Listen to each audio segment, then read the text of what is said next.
the FBI.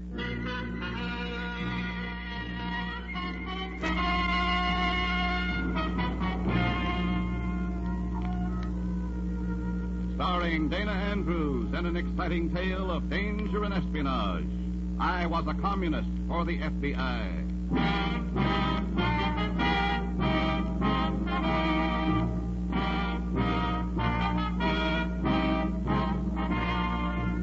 From the actual records and authentic experiences of Matt Cvetic come many of the incidents in this unusual story.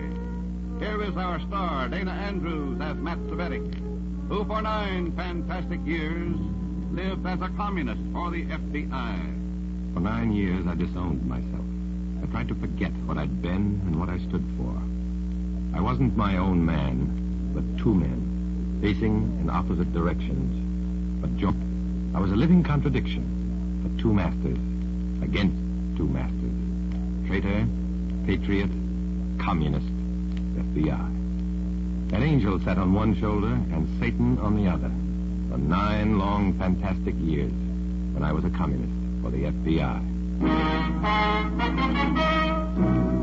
In a moment, listen to Dana Andrews as Matt Cvetic, Undercover Man.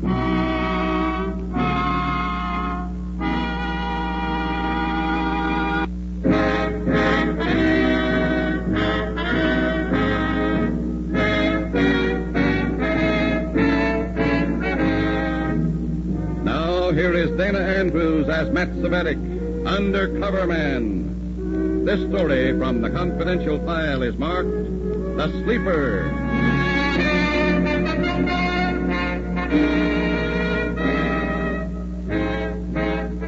First, I think it's a conventional trick to put me on edge and at a disadvantage for whatever's going to happen. Then I realize that Comrade Revson is really worried, deeply puzzled.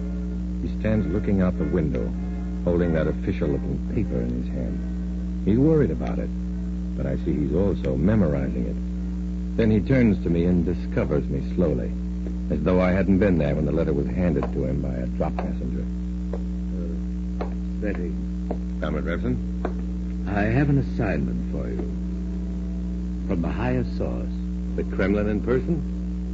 Svetic, you know Shepard Riker, of course. That loud communist baiter? Shepard Riker is an extremely dangerous man. His work in Washington is strategic, and his personal campaign against the party is embarrassing. This time we did something about him, too. We are about to do something now. Mrs. Riker lives in this city. A charming woman, reportedly. What's she got to do with it? She is one of us. Mrs. Shepard Riker a communist? I said so. She can't be. It just isn't in the books. But it is. She joined the party 10 years ago. Most attractive, very young. Too attractive for the ordinary work of the party. We assigned her to return to her usual life, to forget she was a member of the party, until we should call upon her for special duty. These orders are in. We're calling her back to active service? You will make an appointment with Mrs. Riker. Serve the greetings on her, eh? And acquaint her with her assignment.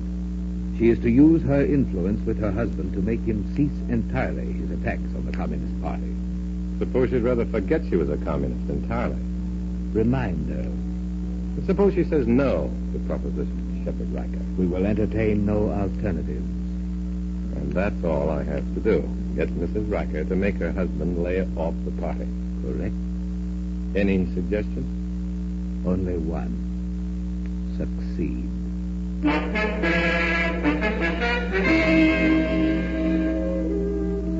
I've been a communist for the FBI for quite a while, but this is a new one on me, and I'm always uneasy about these 4 else assignments of Revson. I phone my FBI contact, and we arrange to meet on a park bench near the lagoon. I tell him about my new assignment. For a minute, he doesn't say anything.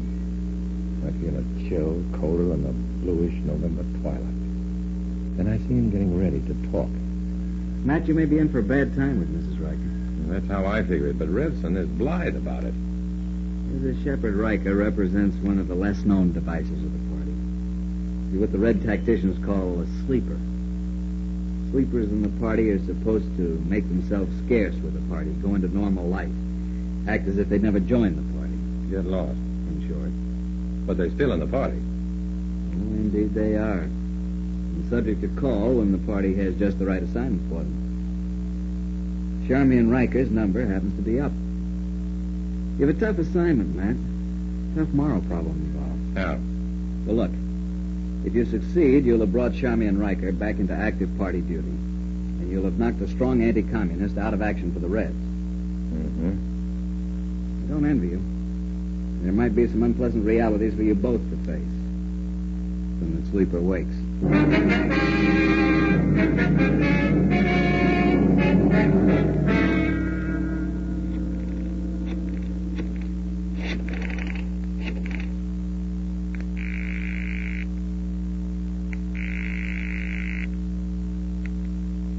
Hello, Is this Mrs. Shepard Riker? this is Mrs. Riker.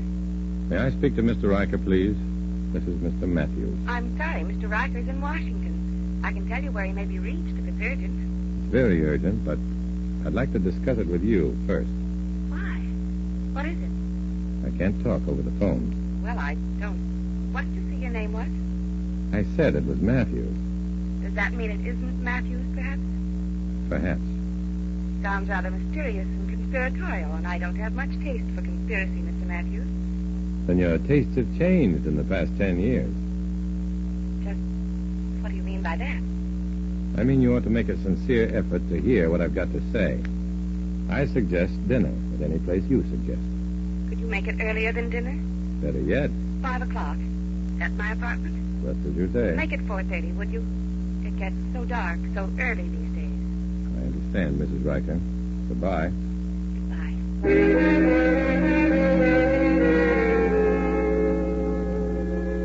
Even over the telephone, something unusual comes through.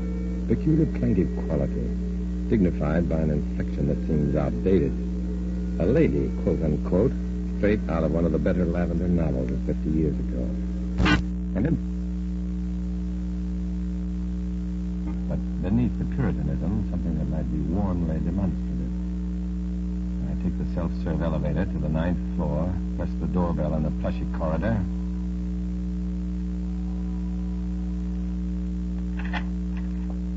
Mr. Matthews? Am I too early? No. Or rather, yes, but that's good. Come in.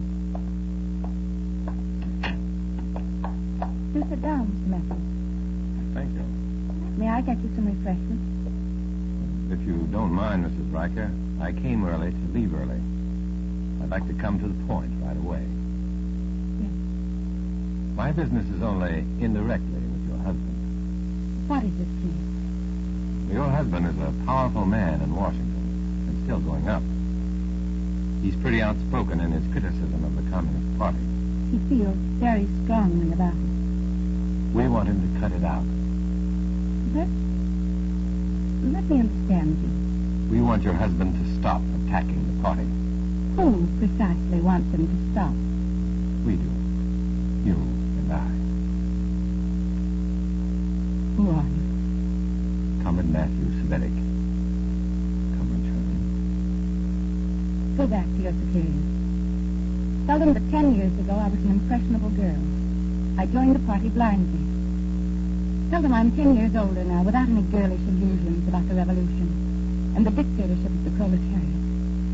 Tell them that I'm married and that I love my husband. I will not change him from his attacks on the communists in America. I can't tell them that. But I'm telling you. Do as you please with it. You love your husband. Just how do you think it will affect his anti-communism and his career if it becomes public that you were a communist? I'm not. You joined the party 10 years ago, and we can prove it. I left it 8 years ago. I made them the party rolls, all right. But all my acts and all my instincts are against them now. Your husband might not make such a fine distinction. He hasn't up till now. You're saying that if I don't betray him, you'll force him to expose me? Very much afraid so, Comrade. Blackmail. I'm afraid so. Now, what shall I tell my superiors? Tell them... Say... Mrs. Riker. Please, Mrs. Riker. Tell them... Ask them to let me think about it. Can you? I don't have to ask them. think about it. I'll call you.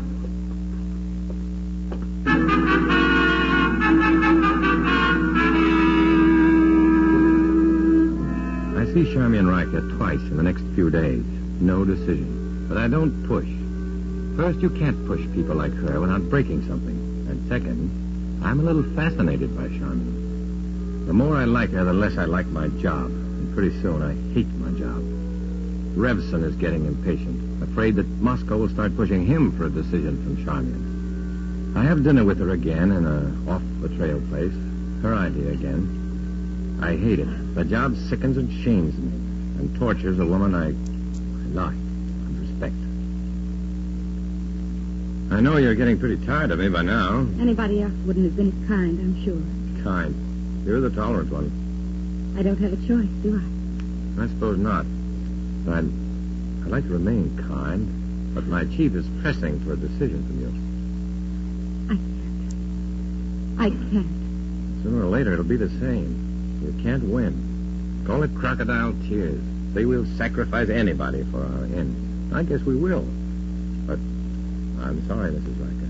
Don't call me that in public. Somebody should recognize the name and notice us together with... You dine openly with other men, and to your husband's knowledge. No harm done, I'm sure. Openly, yes. This isn't open. It's so clandestine, so secret. I feel I'm dishonoring the chef already. Can't call you Comrade Charmian in public. No. Just Charmian? I suppose so. Charmian. Nice name. Matt, look over there, carefully. Corner? Careful. It's that man watching us. Do you know him? No. No, I don't know He's him. coming over to us. Yeah. Good evening. Good evening. Excuse me. My name is Revson. Well, You are Matthew Svetic? I am. It is important I speak to you privately.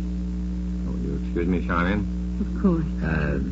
For the remainder of the evening, Mr. Svetic.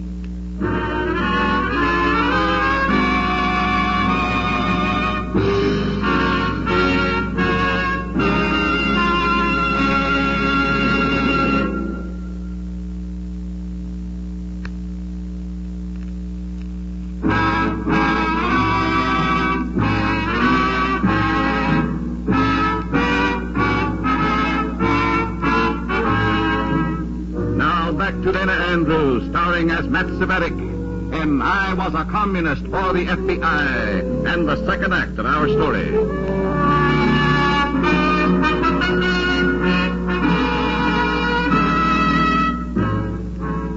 I put Charmian into a cab, feeling like a nerveless adolescent being whipped home by a stern parent. Worse, I sensed the panic in Charmian, being discovered and exposed. Revson walked silently beside me, steering me into the park, swept empty by the raw November night. Now then, Svetic, tell me about this excessively handsome woman. You know all I've reported. Nothing new tonight? No. Why not? You don't use bulldozing tactics on people as sensitive as Charmian.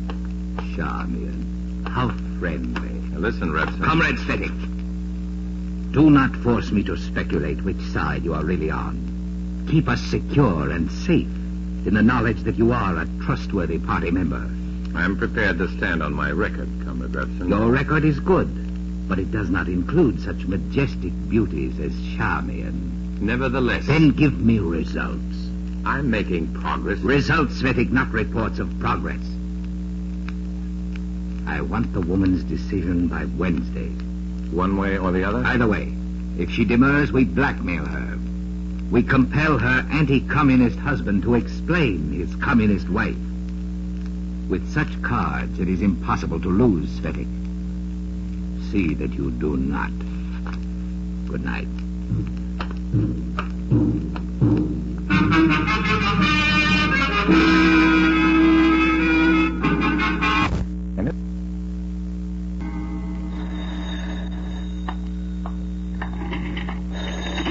Hello? Mr. Svetic?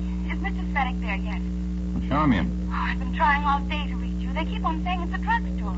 Well, I use the pay station here for one of my offices, yes. I've got to see you. Tonight, make it? Now, can you come to the apartment? I thought you preferred not seeing me there. Please.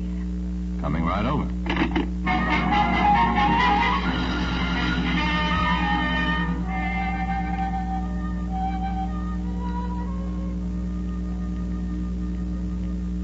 Did anybody see you come in, Matt? I waited for the doorman to go up to whistle up a taxi. It's raining again. Not that it matters anymore. Secrecy. Why? My husband came home unexpectedly this afternoon. I knew something was wrong the moment he came in. I thought he wasn't due back from Washington for another week. No. You and I have been seen together. We're being watched. Shep showed me a letter, unsigned. Naturally. He repeated telephone calls he's been getting about us. Also anonymous, of course. It could be anybody. He's saying such dreadful things. And he believes them? We had a horrible scene. I knew it would happen. I knew it. Did you tell him anything about us? Nothing.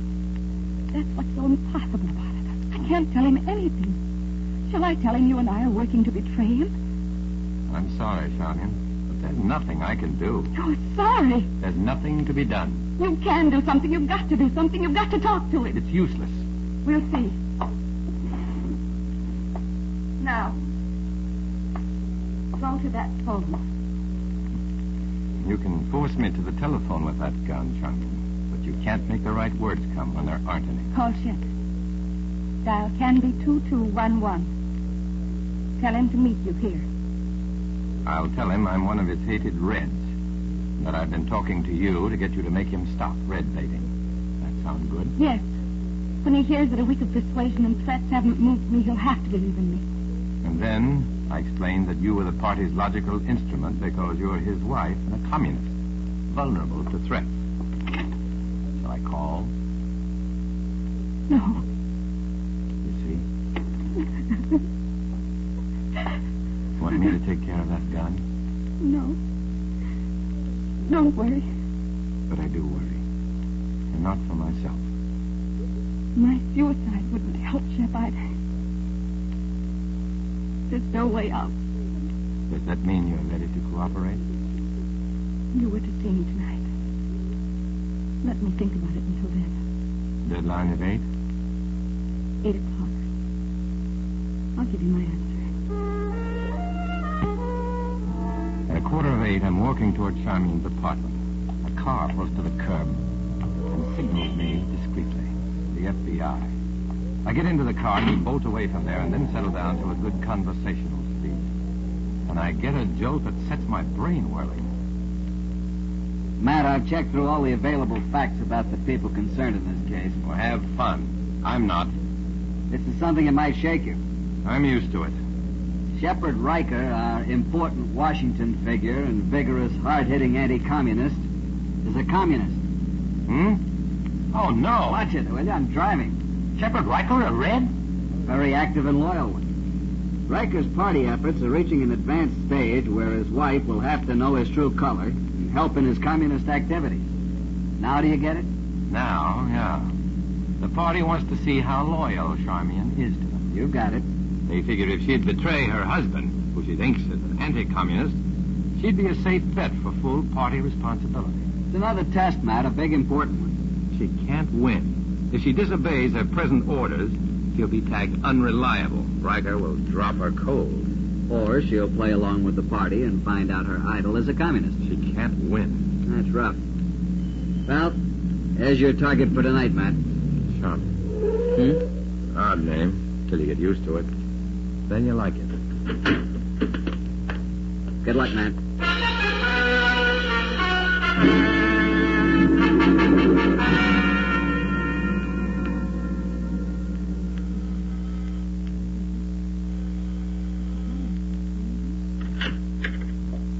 Hello? If a man answers, come in anyhow. Yeah. Darling, you have a caller. Here?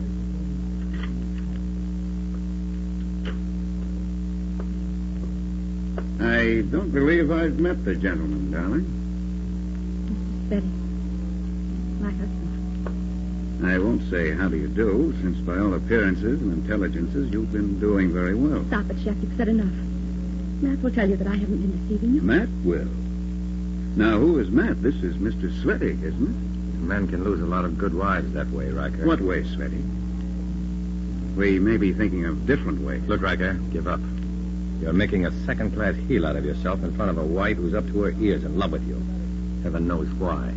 Why don't you let bad enough alone before you cut yourself down to a first-class heel? Watch it, mister. I've got a 20-pound edge on you. Watch it yourself, mister. You may have 20 pounds on me, but a lot of that poundage is blood pressure.